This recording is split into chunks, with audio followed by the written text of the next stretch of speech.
오늘 예배하는 우리 추수감사절 예배하는 우리 주의 권속들에게 하늘의 신령한 은혜 풍성하게 하나님께서 내려주시기를 축복합니다.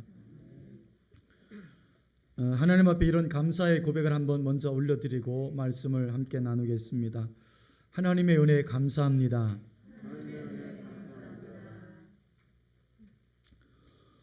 요즘 여러분들의 귓가에 어떤 찬양이 많이 들려오시나요?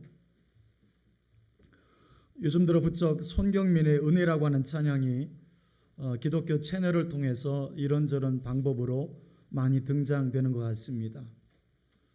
그 가사를 보면 이렇습니다. 1절에 보면 내가 누려왔던 모든 것들이, 내가 지나왔던 모든 시간이, 내가 걸어왔던 모든 순간이 당연한 것이 아니라 은혜였소. 아침에 해가 뜨고 저녁에 노을, 봄의 꽃향기와 가을의 열매, 변하는 계절의 모든 순간이 당연한 것이 아니라 은혜였소. 2절에 내가 이 땅에 태어나 사는 것, 어린아이 시절과 지금까지 숨을 쉬며 살며 꿈을 꾸는 삶, 당연한 것이 아니라 은혜였소. 내가 하나님의 자녀로 살며 오늘 찬양하고 예배하는 삶, 복음을 전할 수 있는 축복이 당연한 것이 아니라 은혜였소. 후렴에 보면 모든 것이 은혜, 은혜, 은혜, 한없는 은혜, 내 삶에 당연한 건 하나도 없었던 것을 모든 것이 은혜, 은혜였소. 이 찬양은 우리 삶 속에 지금 있는 평범한 일상들이 당연한 것이 아니라는 깨달음에서 시작이 되는 것 같아요. 내가 누려왔던 모든 것들, 내가 지나왔던 모든 시간들, 내가 걸어왔던 모든 순간들이 당연한 것이 아니었음을 깨닫고 있어요. 아침에 해가 뜨고 저녁에 노을, 봄의 꽃향기와 가을의 열매, 오늘 찬양하고 예배하는 삶, 어린아이 시절과 지금까지 당연한 줄 알았던 것들이 당연하지 않음을 깨달은 것입니다. 그것이 깨달아지니까 모든 것이 하나님의 은혜였구나. 하나님의 은혜가 오늘 나를 여기까지 인도했구나.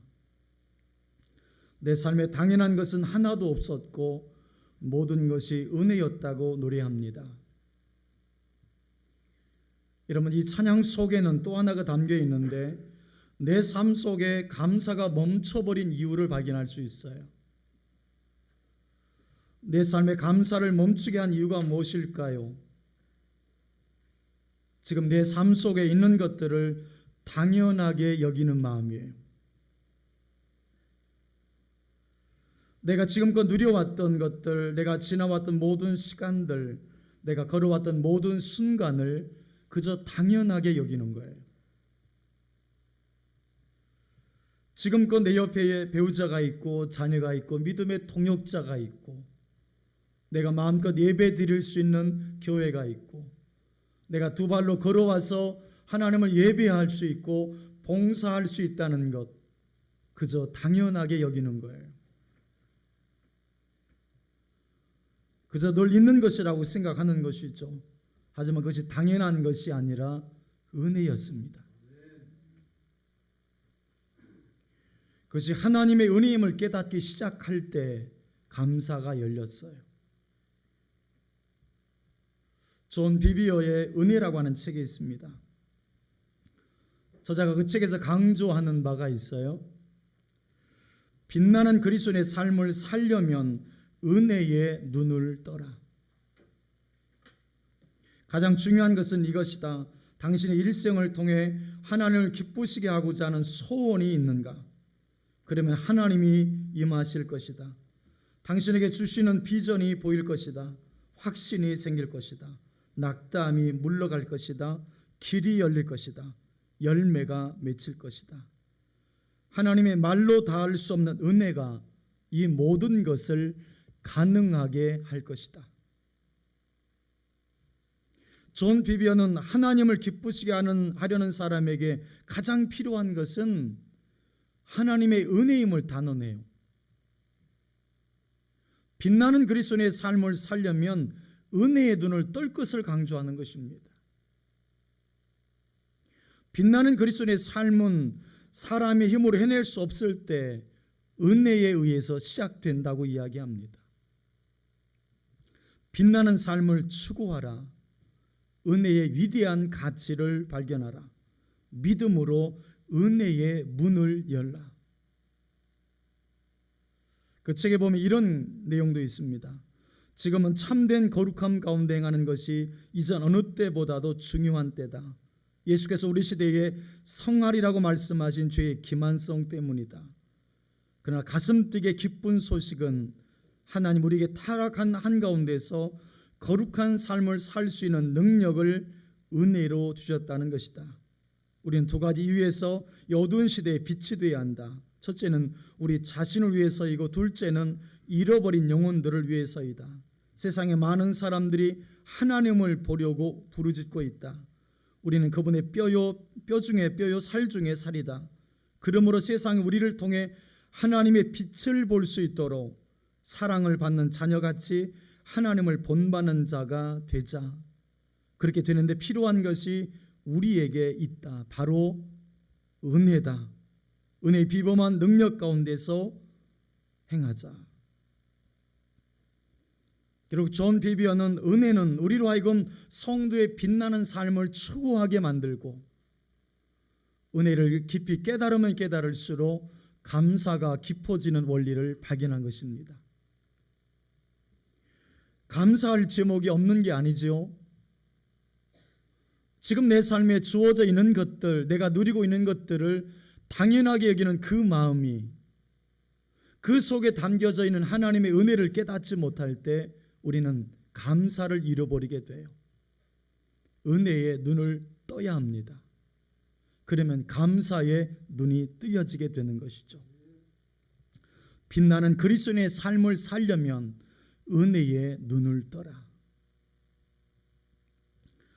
자, 1차 전도여행을 마치고 모 교회인 안디옥 교회로 바울과 바나바가 돌아오게 돼요. 얼마나 감격스러웠을까라는 생각이 들어요. 1차 전도여행의 열매는 무엇보다도 이방인을 향한 하나님의 구원 계획을 발견한 거예요.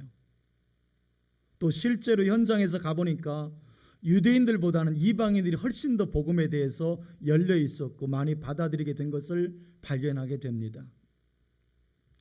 몸은 피곤하였을지라도 때로는 목숨의 위험까지도 있어서 상당한 많은 고난의 시간들이 있었어요.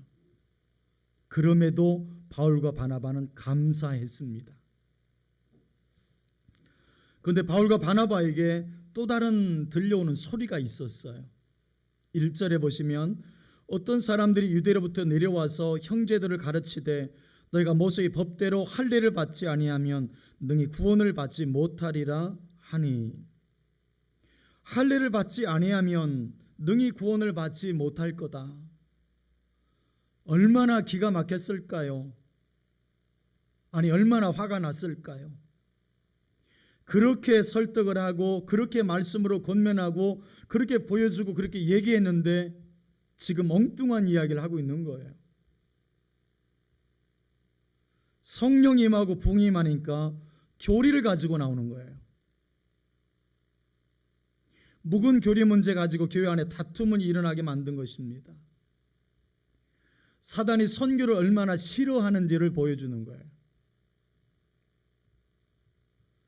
사단은 세상 열방에 복음이 전파되어서 하나님 나라가 확장되는 것을 얼마나 싫어했겠습니까? 복음 전파를 강하게 하면 할수록 사단의 강력한 저항이 있음을 우리로 하여금 알게 하는 것이죠. 그래서 교회 안에 교리적 다툼이 일어나도록 만드는 거예요. 2절 보십시오.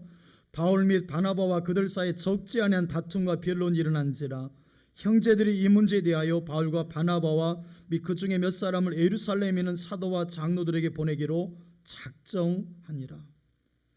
이 문제가 시시한 갈등이 아니었던 것이 분명하지요. 2절에 보면 적지 아니한 다툼과 변론이 일어났다 그랬어요. 우리 이 사건을 통해서 바울과 바나바의 그 마음을 알 수 있어요. 그러나 그들은 이러한 상대방의 일방적인 오해와 편견을 개인적으로 다루지 않기로 결정을 합니다. 이 문제를 가지고 예루살렘으로 가서 정확한 응답을 찾기 위해서 사도들을 찾아가죠. 일단 인간적으로 감정적으로 반응하지 않아요. 또 인내합니다. 옳은 답을 찾기 위해서 옳은 길을 선택을 합니다. 이 옳은 길이라고 하는 것은 바로 옳은 마음, 바로 감사라고 하는 코드예요. 하나님의 은혜의 빛 아래에서 나와 다른 사람, 나와 다른 코드를 가지고 있는 사람을 이해하려고 합니다. 가장 큰 기적이 있다면 나와 다른 사람을 감사의 앵글로 볼 수 있는 거예요. 나와 다른 사람을 감사의 앵글로 볼 수 있는 것, 그게 가장 큰 기적이라고 생각이 돼요. 이런 말이 있잖아요.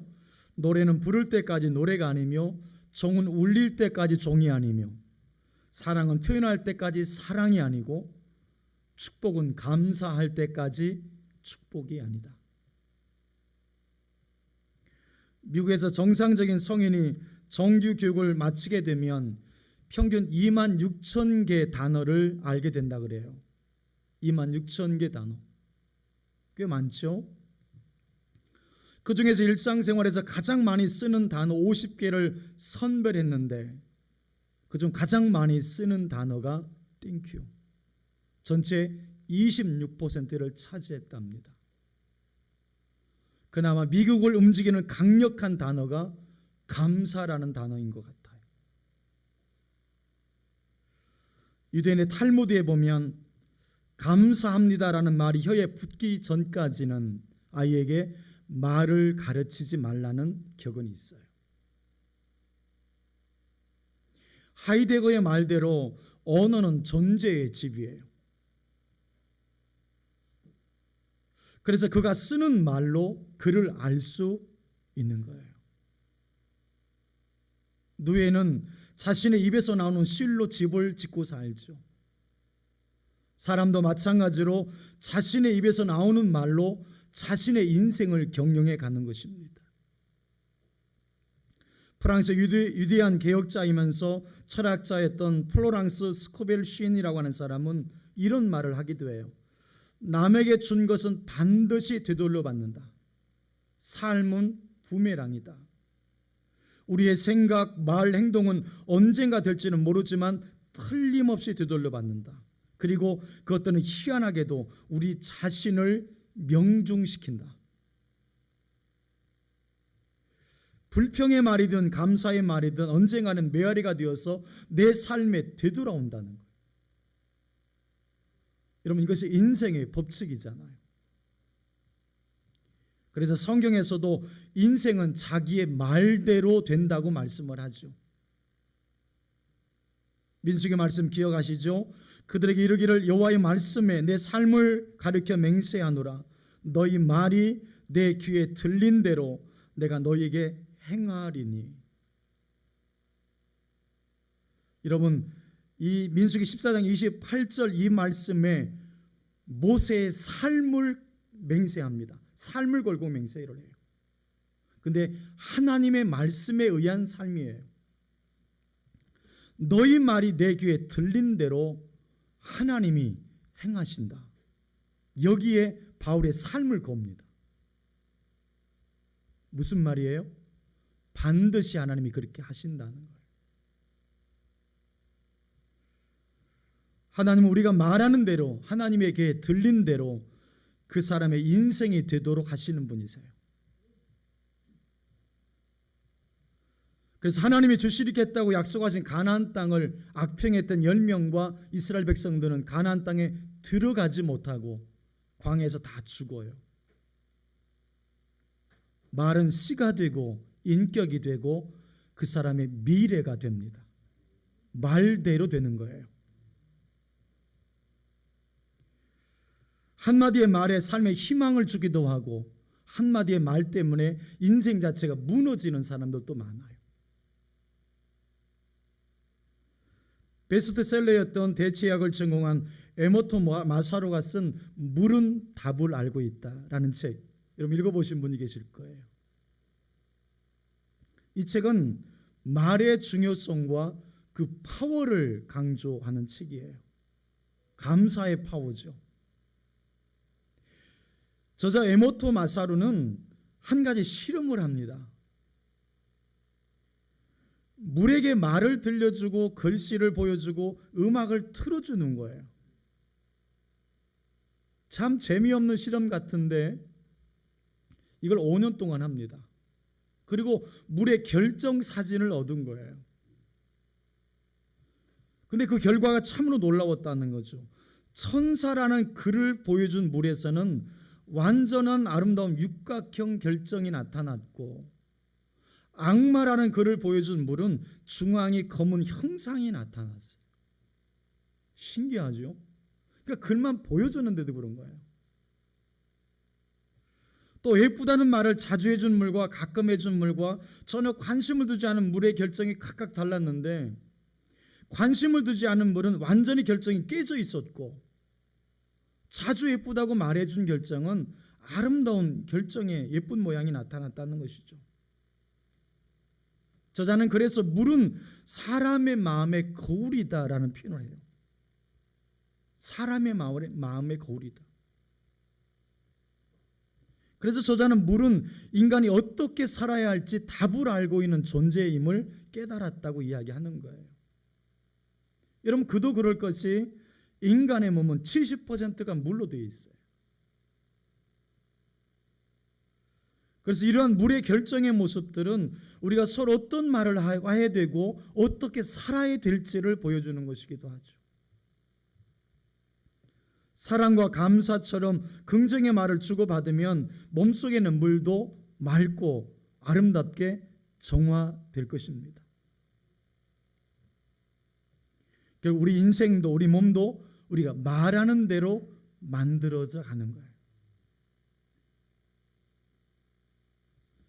우리 입술에서 늘 감사의 언어가 나온다면 우리 인생은 어떻게 달라질까요? 여기서 평범한 결론에 이르게 되는 거죠. 우리 인생을 바꾸려면 우리의 언어를 바꾸라. 바로 감사의 언어이죠. 오늘 본문은 이 문제를 가지고 예루살렘의 사도들은 장로들과 함께 오랜 시간 회의를 하게 됩니다. 소위 예루살렘 공회를 열었던 것이죠. 그리고 마침내 베드로 사도가 일어나서 이 문제에 대해서 결론을 맺어줘요.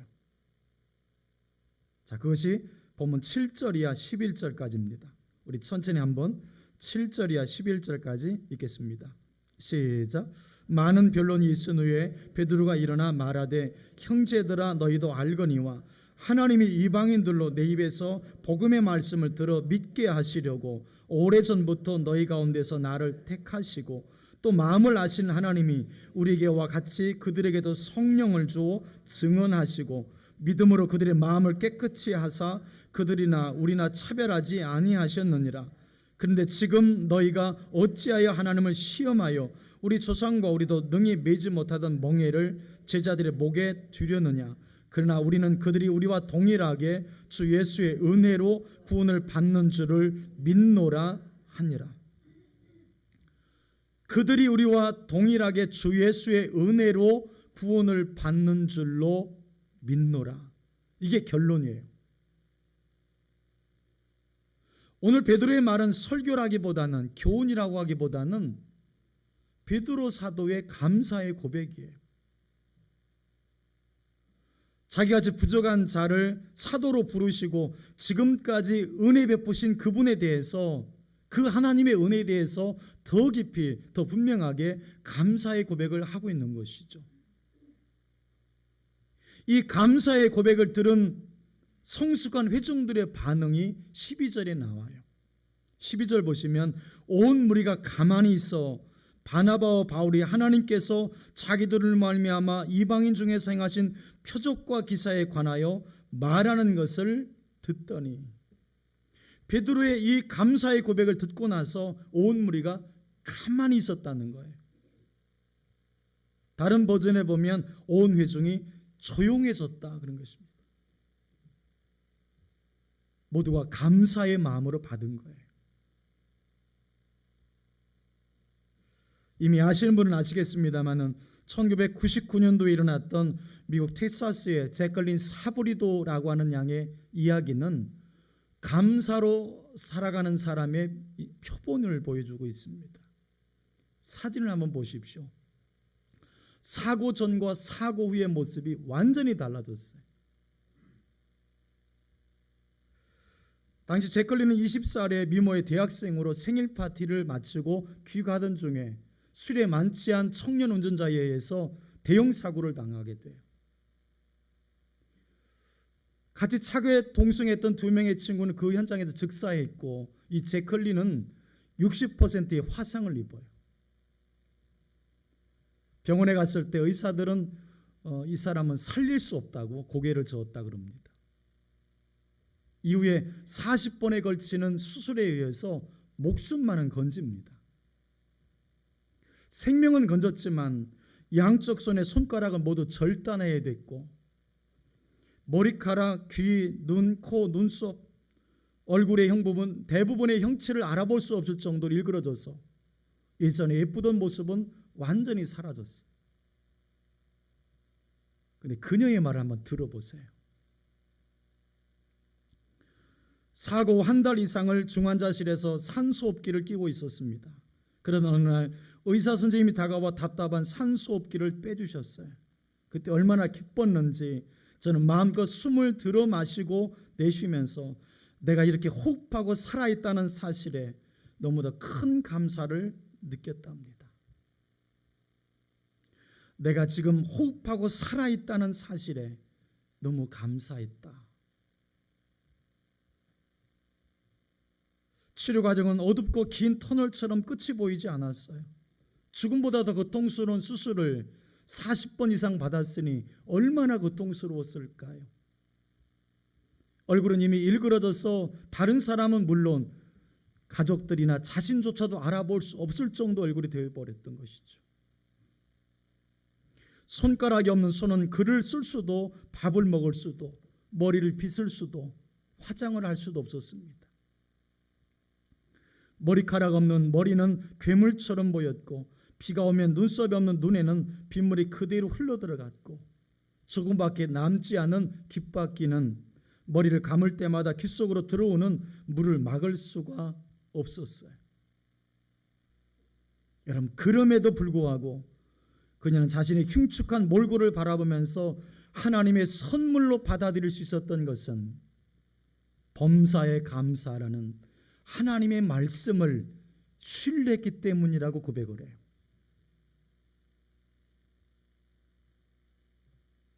제컬린은 감사하지 못했던 지난 날들을 스스로 돌이키고 또 작은 문제 앞에서도 우리의 쉽게 화를 내고 있는 우리에게 이런 조언을 합니다.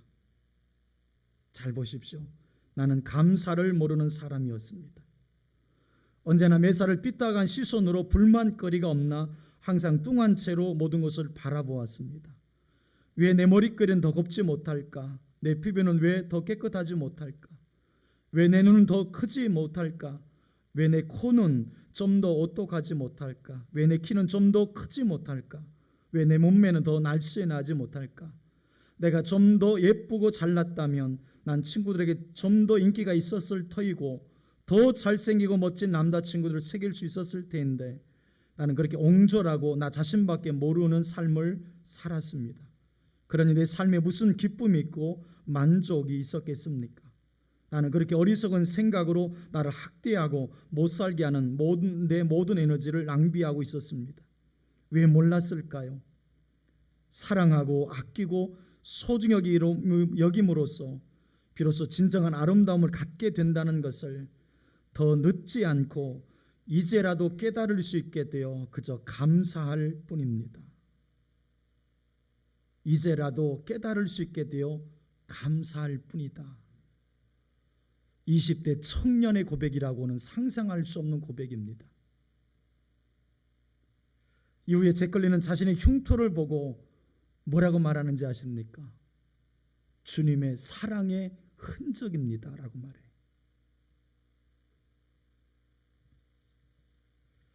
내가 누려왔던 모든 것들, 내가 지나왔던 모든 시간들, 내가 걸어왔던 모든 순간들 당연한 것들일까요?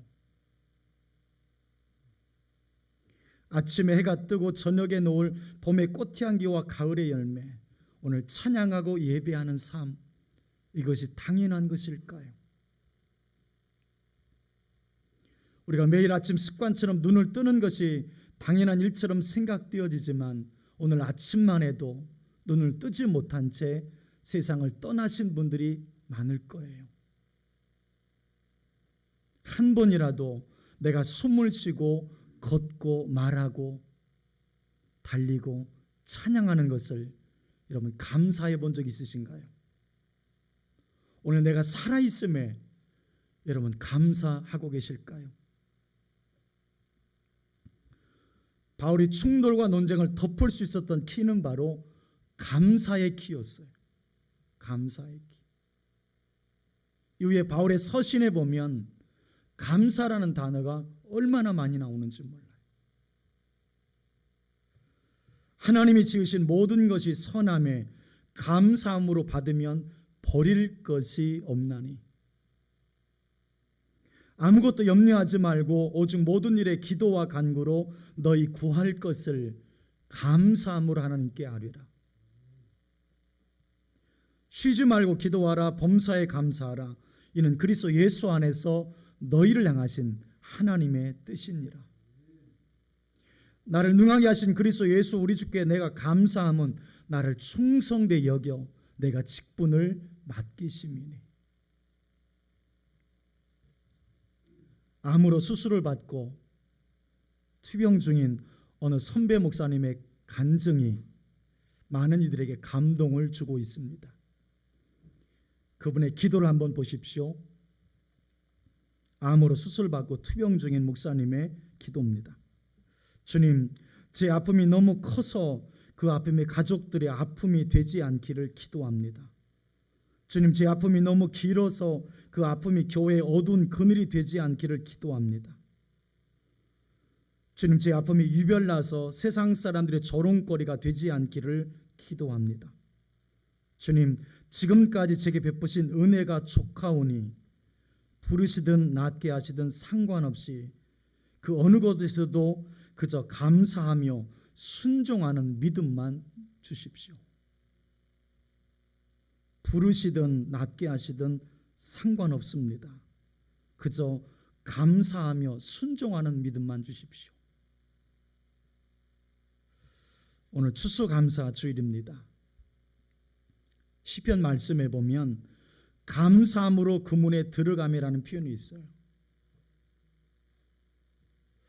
그 의미를 다른 식으로 해석할 수도 있겠지만 저는 이것이 표현 그대로 감사가 어떤 문으로 들어가는 비밀번호라는 생각이 들었어요.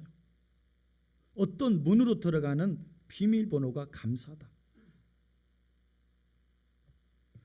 요즘 많은 분들이 비밀번호를 누르면 열리는 잠금장치로 되어 있잖아요. 관계라고 하는 문은 바로 이 감사라고 하는 비번으로 열린다는 생각이 든 것입니다. 어떤 관계든 아무리 막히고 닫힌 그런 것이라고 해도 이 온전한 감사라는 비번을 누르면 열릴 것이고 그래서 그 문으로 들어가는 것입니다. 그래서 이번 추수감사주일에는 모두가 감사의 비번을 다시금 설정하고 그것을 사용하는 은혜가 있었으면 좋겠습니다. 감사, 이 두 글자로도 충분한 것입니다. 불평은 문을 닫히게 하죠. 그런데 감사로 열지 못할 문이 없어요.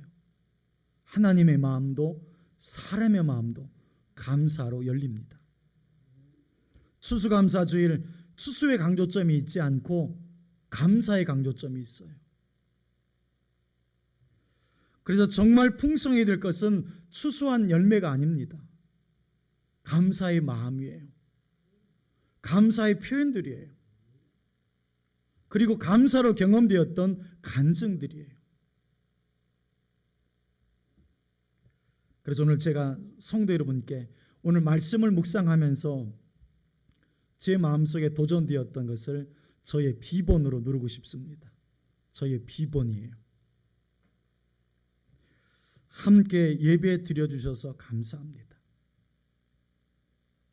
저희 부족한 설교를 들어주셔서 정말 감사합니다. 함께 교회를 이루어 주셔서 감사합니다. 저의 성도이셔서 너무너무 감사합니다. 며칠 전 큐티 하는데 하나님께서 여러분 한 분 한 분이 하나님의 포도원에 심겨진 극상품 포도나무라고 하셨습니다. 사랑하는 여러분, 추수감사주일 아침입니다. 나는 진정 감사할 줄 아는 자일까요? 아니면 모든 삶이 힘들고 불평스럽고 인색한 삶을 살고 있는 것은 아닌지요? 감사는 하나님의 마음에 기쁨을 드리는 일이에요. 감사가 진정한 힘입니다. 감사가 축복의 문으로 들어가는 비본과 같아요. 다시금 감사 코드를 통해서 여러분의 삶을 새롭게 디자인하시고 감사의 삶을 통해서 하나님의 풍성하신 은혜를 누리며 살기를 주님의 이름으로 바라고 축복합니다.